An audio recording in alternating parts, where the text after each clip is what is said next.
This past week, I accepted an offer to become an enterprise account executive at a public tech company. I'm very excited to make the move, but unfortunately this was prompted because over the last year I took a chance at a startup where the product really just wasn't ready. But the reason I'm making this video is even having interviewed about 12 months ago to now, the landscape has completely changed and my interview experience was so different. I wanted to update among many of the videos that I've put out there that I still recommend. I still live what I preach. I did exactly what I've put in those videos. It's much more competitive now and there's a lot more things to take into consideration if you're trying to interview, if you're trying to break in for the first time. So like a little bit of context, I was global #1 at my previous company 2 years in a row. Unfortunately, for a lot of different reasons, I kind of reached my earning and learning potential there, which prompted me to look elsewhere. I had a startup reach out. They gave me an opportunity to sell at the enterprise account executive level, but unfortunately, the product was just immature. I had multiple use cases where I went in to try and sell something, and even basic installations were taking 3 and 4 days at a time. It was really, really difficult. So now I've transitioned my focus, and now I tried to break into more public and very well-established market-leading companies. But that being said, when all this happened, I realized about 3 to 4 months ago, it was really time to spread a wide net.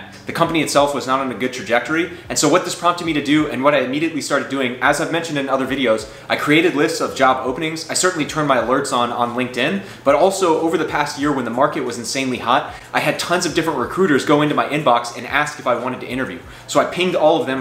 When we spoke 8 to 12 months ago, it wasn't the right time, but now I am considering different opportunities. I got a few different interviews that way, and obviously I started with my network. And it's easy, I know some of you may be breaking in for the first time, don't have a network, and fair enough. But now's the time, like I've mentioned in other videos, if you're applying to different places, message the hiring managers. If you have a friend, a cousin, a friend of a friend, whoever, right, that is in tech sales, even if they're not directly in a tech sales role, can you quickly network with them? Can you quickly ask if they could connect you with someone in tech sales to start to build that out? But I think this is where it's getting really interesting, and if you're trying to break in, I would really encourage you to listen to the rest of the video, because I found that it was so much different. Whereas last year, I really had my pick of the litter. I had 2 years in a row where I was global #1, President's Club, all these different things, right? And a lot of companies were very eager and over eager for talent, trying to hire and pay pretty much whatever you wanted. This was way different.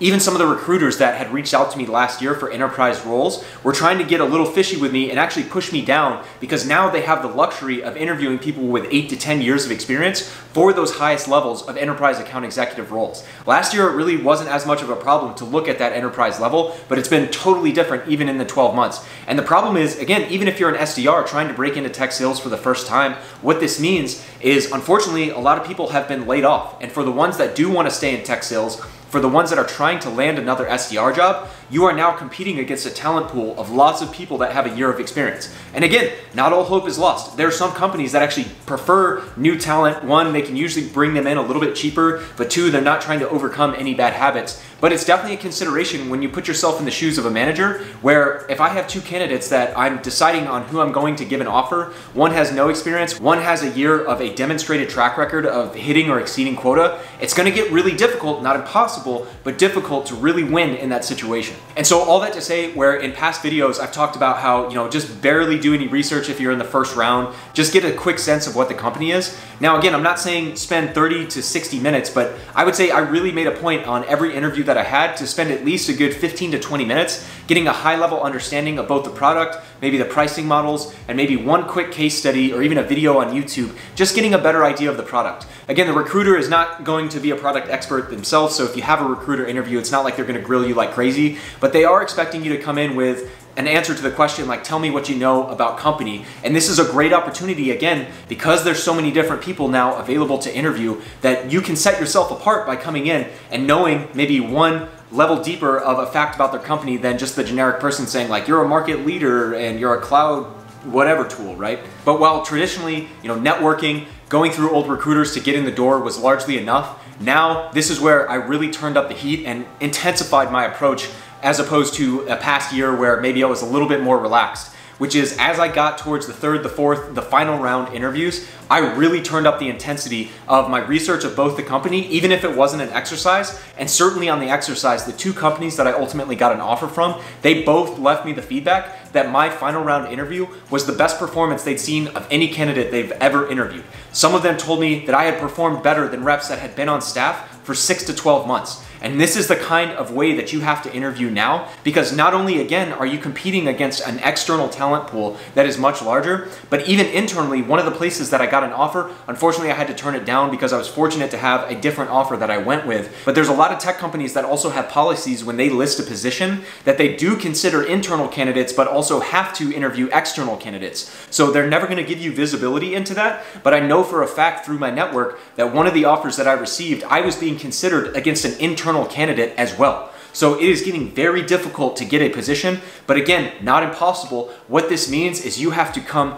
very prepared. You have to leave no doubt that you are the best candidate. And while I've talked about how to do this in numerous different ways, actually the video I released this Monday, which would be the first week of December, I talked a lot about interview questions and answers. That's a great starting point. I've talked about how to optimize your resume in both shorter and longer form videos. We have a 45-minute bootcamp video of how to do that. But now, especially as you get to these final round interviews, do practice runs obviously by yourself if you're asked to do a presentation call. I also had an interview where I was asked to do a mock discovery call. I found a colleague that worked at a similar company in a similar space, and we ran through a mock discovery call, and they gave me feedback because they were familiar with the high level ability of that tool. I also made a video recently. The company that I accepted an offer from actually required command of the message training in place. And while they didn't expect me to be an expert, not having trained on it formally before, I hardly found any information online.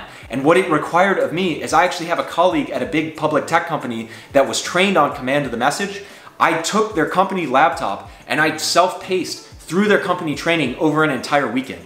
This is the kind of stuff that it's going to take. You are going to have to knock down all the doors possible to make it happen. So if they're asking you to do something and you don't know how, yes, obviously put in the work yourself, but get smart and leverage any type of network you can. Get on LinkedIn and add 10 random reps that maybe have a skill set that you want. Ask them if you can have 10 minutes of their time. This is what it's going to take. I've even seen as an example on like the sales subreddit.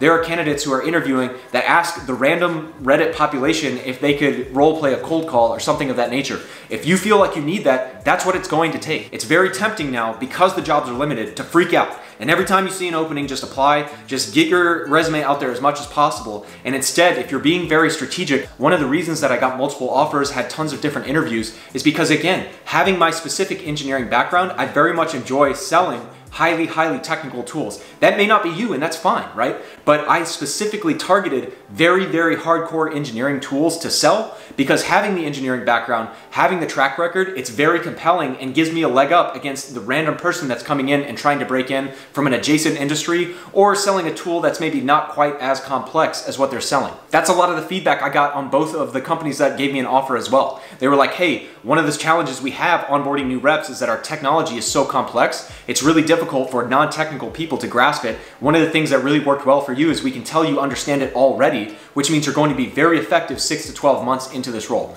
But again, if you're coming from a marketing background, if you're coming from a different background altogether, maybe I've spoken with people who were technicians, network techs, worked on databases, right? Try and go after those companies specifically. They're gonna love that background. You're gonna be able to study up on it effectively, and you're going to be able to perform better than almost any of the peers that are just coming into the door for the first time and just trying to land any tech sales job, right? And lastly, I'd say again, fight the temptation to feel like you have to do something now. Of course, when you get interviews, act with urgency and do as much as possible to prepare to be better than other candidates, but also, at least starting out especially, try and really target the companies that best fit your background and put a ton of effort and energy, more than normal, even in just the application process. Obviously, message hiring managers in parallel, message recruiting managers in parallel. I've talked about this in different videos, but now it's really on you to be on the ball at every point. It's no longer where companies are trying to find enough talent to feel like they interviewed enough people to make a rational decision. They're now at the point where they're trying to find maybe the 5 to 10 best candidates at any given time. Because if you look on LinkedIn, any application that's listed now, it seems like it has 50 to 100 plus applicants within like 2 to 3 days max, right?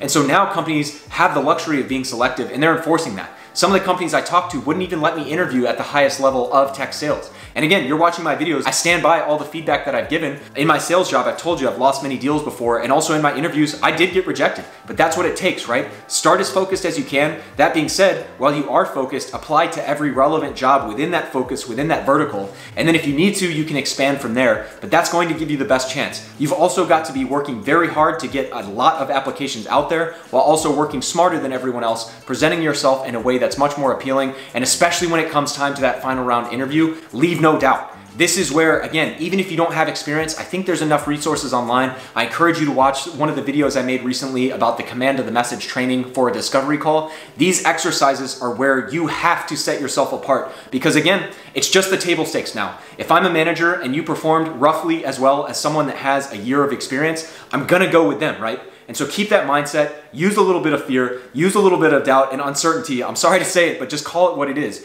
Use that to compel you to leave 110% out there and perform better than anyone else in the interview. And I hope that will help you land your next job. If you have any questions below, if you're going through that job search, I'm happy to help. Feel free to comment and we'll see you on our next video. Appreciate it.